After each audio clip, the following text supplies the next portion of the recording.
Alright, cool.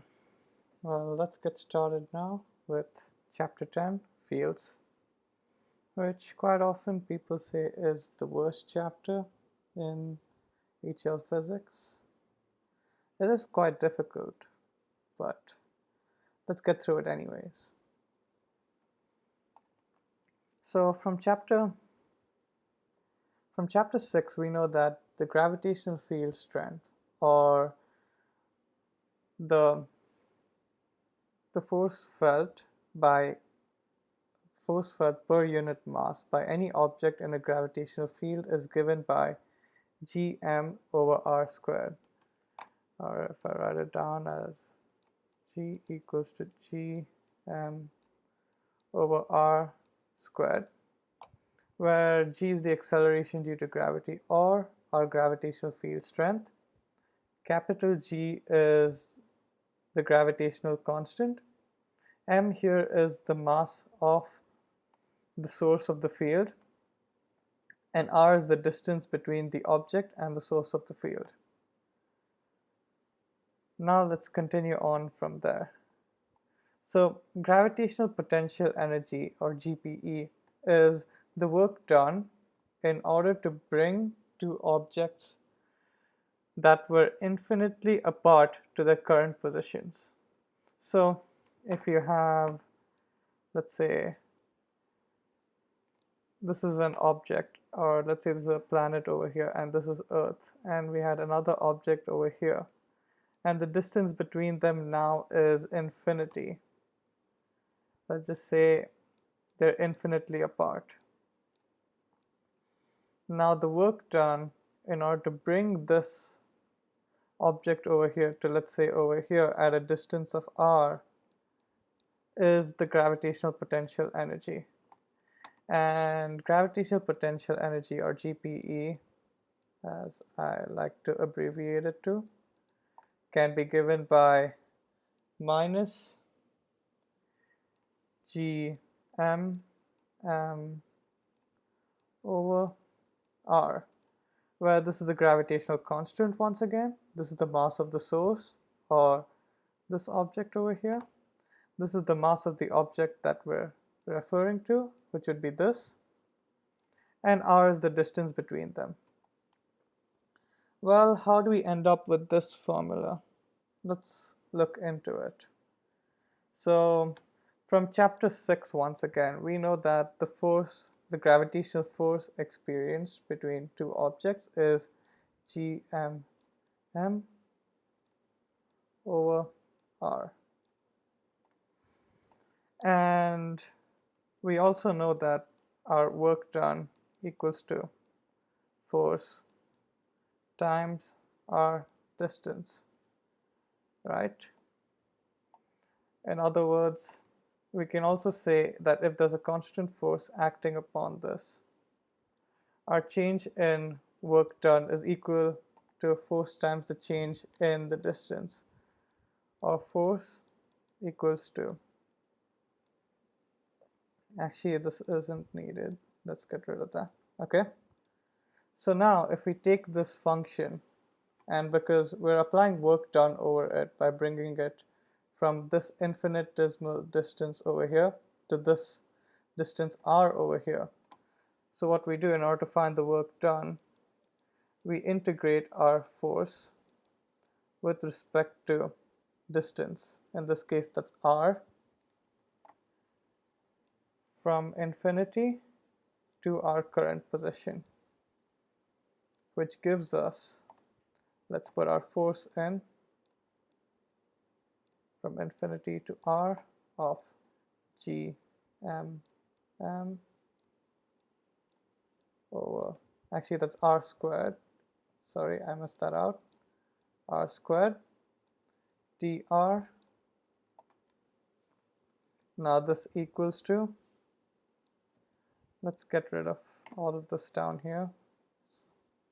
You guys already got the picture of what I'm trying to explain. So let's move on ahead over here. gmm over r from infinity to r. and this would be equal to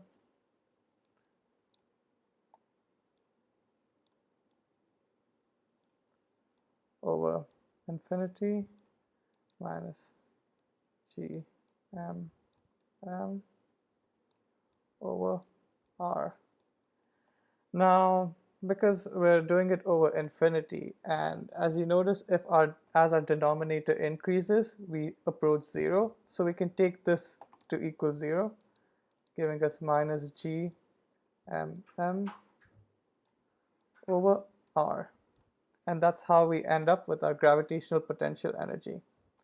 Note, it's important to have the negative over here in this case because gravity is an attractive force. So if you have two objects over here, they will attract each other, or the force is always towards the objects. They go towards each other.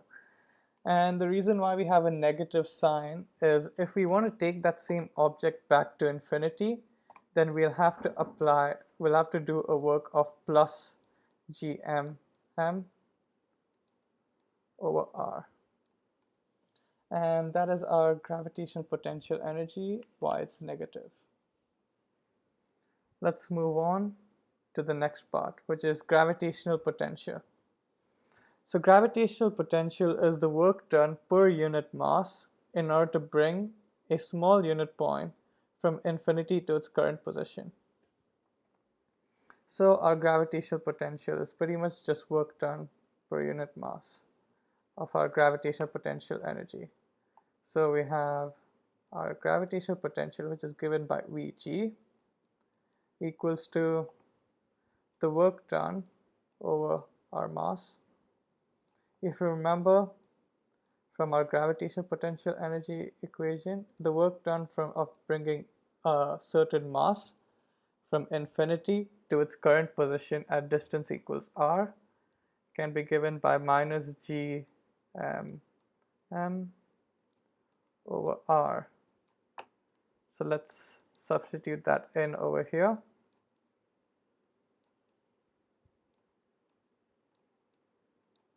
All over m. Our masses cancel out, giving us the gravitational potential equals to minus gm over r, which is what is given in your data booklet, I believe. Let's just check that real quick. And yep, it is given in your data booklet.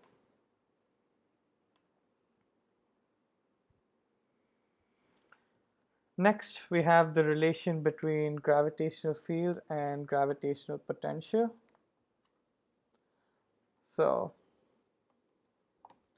using our equation over here, we know that our work done can also be written as gravitational potential times mass, right? Or the change in gravitational potential times the mass, if you're moving the object, let's say. And we also know that our work done is equals to force times distance. The force here is due to gravity, so we have mass times the acceleration due to gravity times the change in r distance. So using that, we can equate these two, giving us our gravitational potential times mass equals to mass times acceleration due to gravity, or the gravitational field strength, times the change in radius. We have mass on both sides, so we can get rid of that. And now making our gravitational field strength the subject of the equation, we get the change in gravitational potential over the change in the radius, or the distance between the two objects.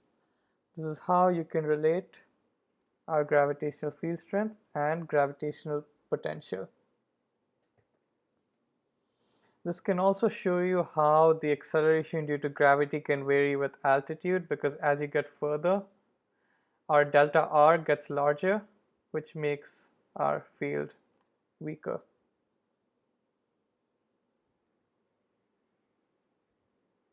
Now we're on to the electric field side of fields.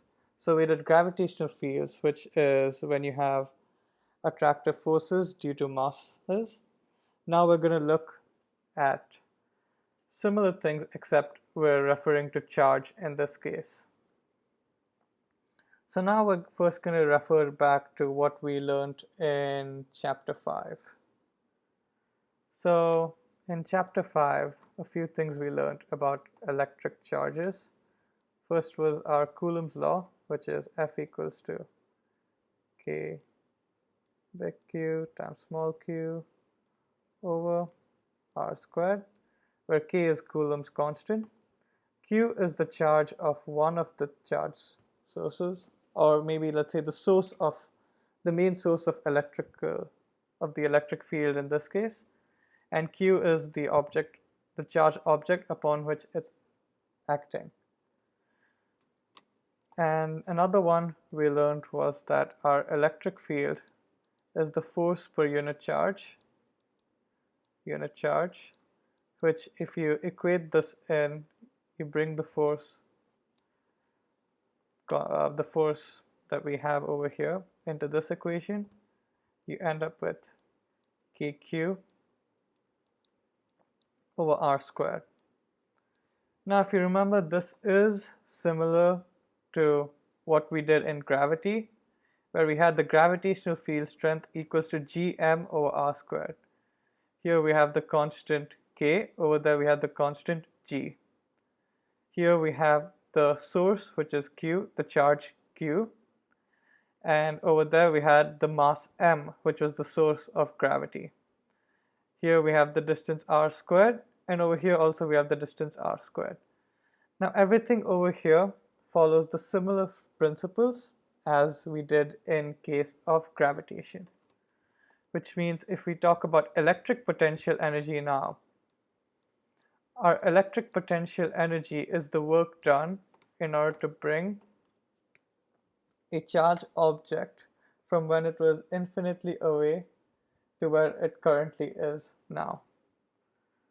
So let's go over that again. So the work done in order to bring two charged objects together at a certain point that were infinitively apart. So once again, similar to our gravity in this case, let's say we have this huge charge here, q. Note we usually refer to both charges to be positive unless stated otherwise, q plus. Let's say they were infinitely away, and now let's say now they're over here, which is closer, and we have this distance r over here.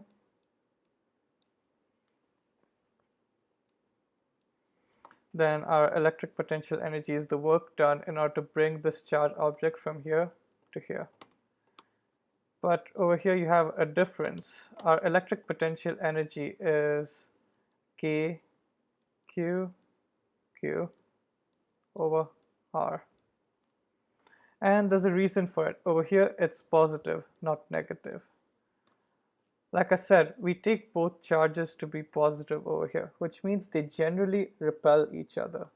So if you were to move them back to the same position, we'd have negative work done. You'd have a work done of minus kq over kqq over r work done. This is the reason why in case of electric potential energy it's positive. We give it as positive values.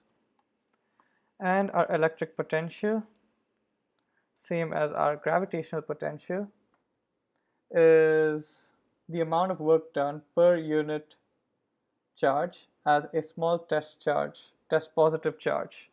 This small test positive charge is brought from infinity to its current position over here. And this, like our gravitational potential, is given by kq over r. Once again, this is also similar to what we did in case of a gravitational field.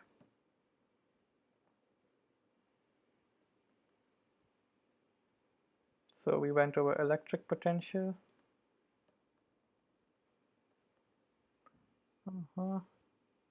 Why did I write it as V over here? Sorry, let me just make this change real quick. Yep. Now, the relation between an electric field and the relationship between an electric field and the sorry, just give me a second. So now let's look into the relationship between our electric field strength and our electrical potential. So once again, we can make use of the same thing as we did in case of gravity. In this case, we have work done equals to the charge times the change in our electrical potential. And we have our work done over here. Our work done equals to our charge times our electrical field strength times the change in the distance. So again, we can equate these to each other. Electrical field strength, change in distance equals to charge times the change in electrical potential. We can get rid of the charge. Electrical field equals to the change in electrical potential over the change in the distance between them. Once again, similar to gravity. So in case of electric fields and gravitational fields, the equation governing them is the same, except the only difference is in case of electrical fields, you have to consider the signs of the charge. If they're both negative or if they're both positive, they repel each other, because of which our electrical potential energy will be, as we saw over here, kq big Q small q over r, and it's positive. And the electric potential is kq over r. Meanwhile, if we have opposite charge, like let's say the source charge was negative and we had to test positive charge near it, you would insert negative values for big Q over here, and you get an overall negative value for both electrical potential energy and electric potential. Next, you have equipotential surfaces. So equipotential surfaces consists of all points that have the same potential. So what this means is, let's say we have a planet over here and it has a gravitational field around it. An example of an equipotential surface would be this entire region over here.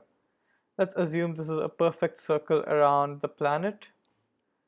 Sorry, that didn't turn out as well as I wanted it to. Just take it to be a circle with the length of with the radius of r acting r throughout the entire place.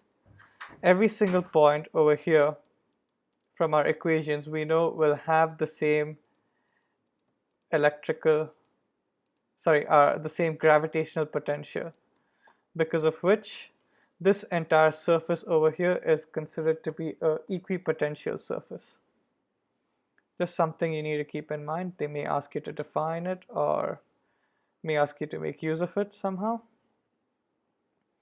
And one last thing, this isn't given in your data booklet and you should know it. This is the electric field for parallel plates. If you have two parallel plates, two oppositely charged parallel plates, and you have an electric field between them. So you have electric field lines like this.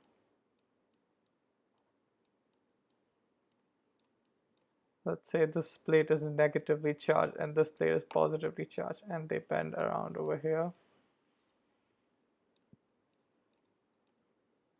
Then our electric field strength in this case is given by the potential difference or the voltage over the distance between the two plates. Let's say the distance between the two plates is d, and the potential difference between them is v. Why is that the case? Because our potential difference is essentially our electric potential, and by using E equals to delta VE over delta R, we know the distance between the two plates is d, so we can put that in over here. And the electric potential at one of the plates will be, let's say over here it's 5 volts, and this one will have 0 volts. So you can put that in over here. That would give us our V over T. It's not given in your data booklet, but you should keep it in mind, or at least be able to deduce it if they were to ask you in an exam. And with that, we've reached the end of part 1 of fields. Before I move on, are there any questions? Would anyone like to ask anything about what I've done so far? Or would you like me to go over anything again if I didn't explain it well enough?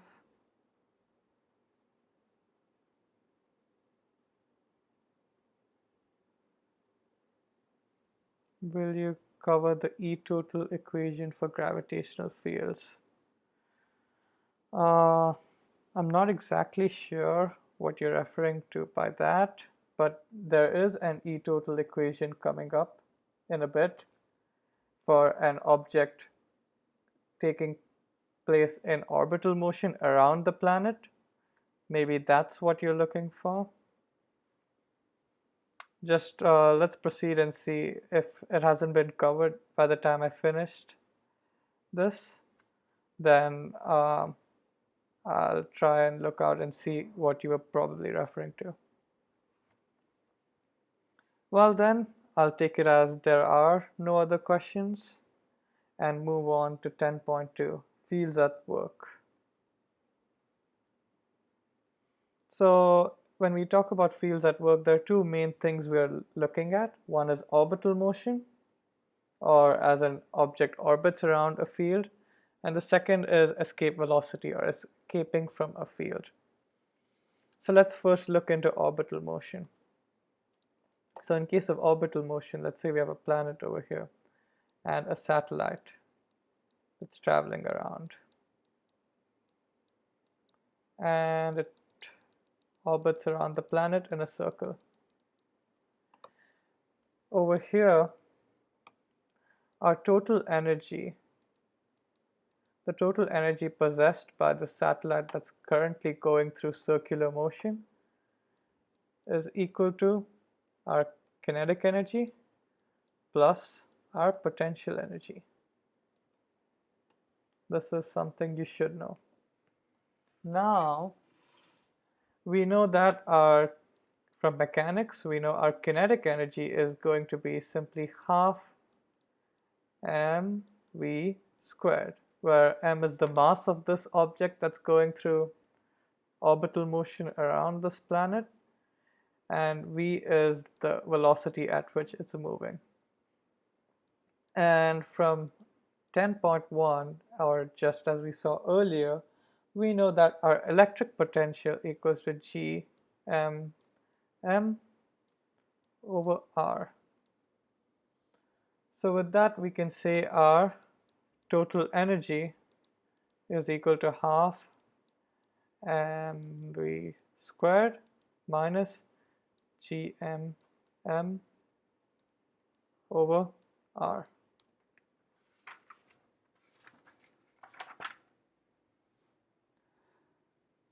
Now, because over here our object is going through circular motion, we can say that our centripetal force is equal to the force of gravity that it's experiencing, because we see there's only one force that's acting towards the planet from the satellite. Let's say the satellite has a mass of m and that has a mass of big M. Distance between them is r. Our centripetal force is going to be equal to the force of gravity. And now we know our centripetal force from chapter 6 is mv squared over r, and our force of gravity, as we also know from chapter 6, is gm m over r squared. So now we can cancel out the m's on both sides. We can get rid of the square and this r over here, and we end up with v square over equals to gm over r. Now using this you can find out the orbital speed. If you root both sides, you end up with our orbital speed, that is gm over r, which I went over in chapter 6, and also this is in your data booklet. Sorry, that's the escape velocity. I meant this one, the orbital velocity. Now let's try come up with an equation, a simpler equation using this value we have when we have an object that's going through circular motion around this mass. So let's put in v square in over here. Now this equals to half m times gm m over r minus gm, oops, that's going over r squared. Oh no, r, sorry, this is gravitational potential. Whoops. Yep. So now we get our total energy equals to g, oh wait, looks like I put that extra m over there as well. Yep. We have gm m, big M small m, over 2r minus gm big M small m over r. Now that we have this, we can simplify this further, and we get our total energy equals to minus gm m over r. So we know as long as this is in circular motion or in orbit around this planet, our total energy will be given by minus gm m over r. And this also shows that our total energy is always negative. So now that we have this, there are a few things we can look at. So let's say once again we have our mass, our planet over here, and we have a mass m that's going around with a certain velocity. How can we determine the kind of path it will take? So if it's taking a circular or an elliptical path, then our total energy, or the sum of the kinetic energy and the potential and the gravitational potential energy, is going to be less than 0, or it will be negative. This means our gravitational potential energy is overpowering the kinetic energy, forcing it to stay in some kind of an orbital motion. And if it's going in a perfect circle, you can make use of this equation to find out the total energy. Otherwise, you'll have to make use of this. Though they won't ask you for elliptical orbits, those are a little complex, and this equation varies for an elliptical orbit, but you get the point over there.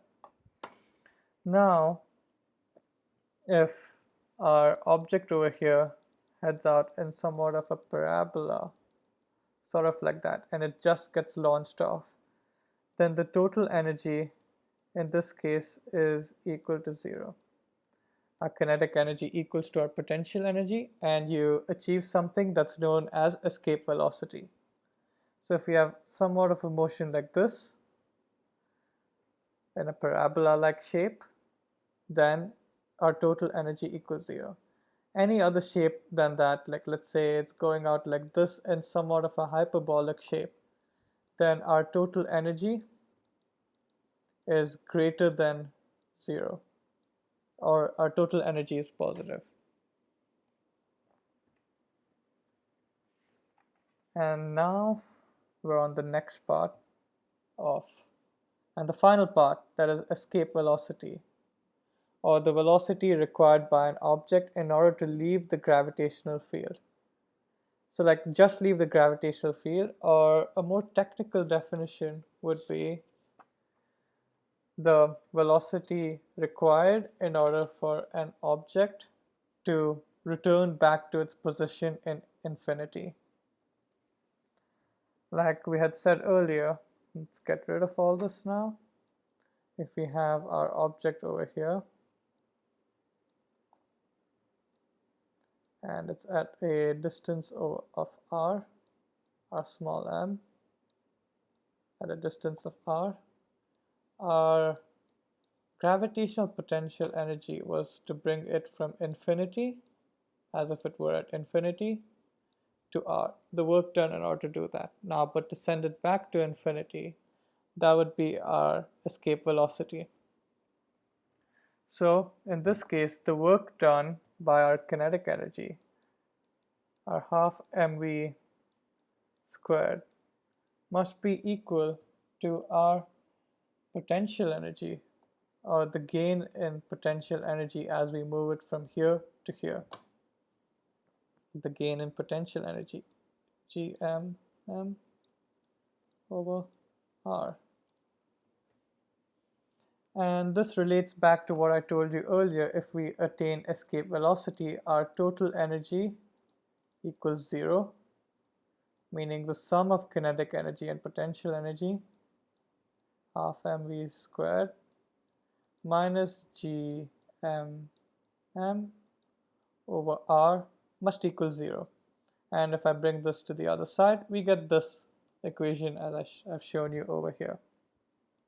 So we can get rid of the m's and multiply both sides by 2. We end up with v squared equals to g m over 2, sorry, not over 2r, oops, 2 gm over r, and we get our escape velocity, v escape, equals to the root of 2 gm over r, where m is the mass of, or the source of gravity, or the gravitational field we're referring to, g is the gravitational constant, and r is the distance between our two masses. And that is all there is for fields. That's all you need to know for chapter 10 fields, or what is considered as the most terrifying chapter in HL physics. So before I bring in this session to an end, are there any questions? Well, the E total equation, oh wait, he's not on the voice chat. So Pascal, did the E total equation thing make sense to you? Did I answer what it was? Okay, cool. Are there any other questions? Would anyone else would like to ask anything, or would like me to go over anything else? Please feel free to ask.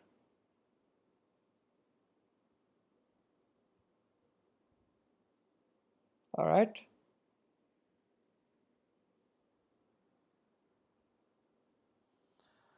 Okay, right. Let's go over this then.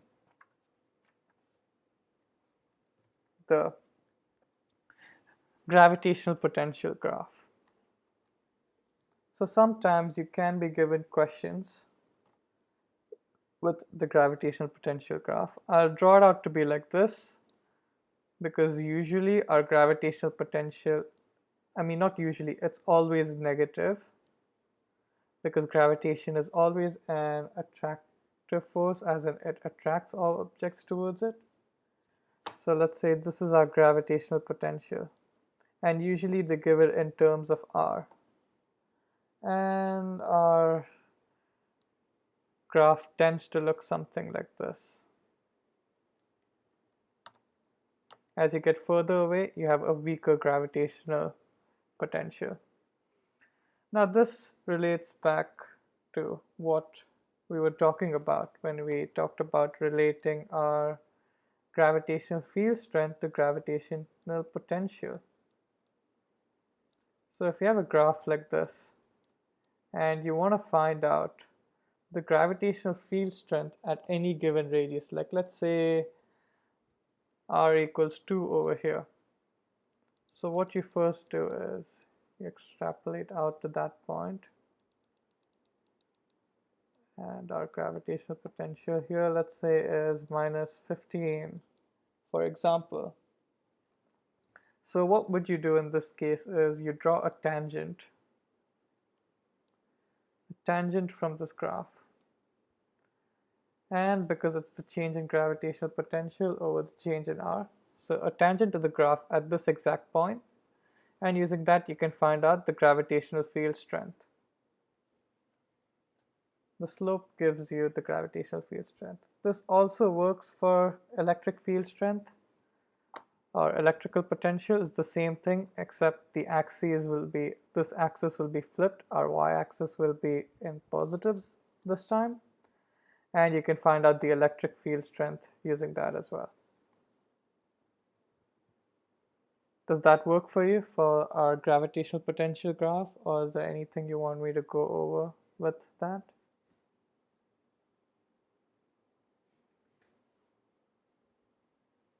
Okay, cool. Now I take it that there are no other questions, and I shall bring this session to an end now. I hope the session helped you out. Signing off.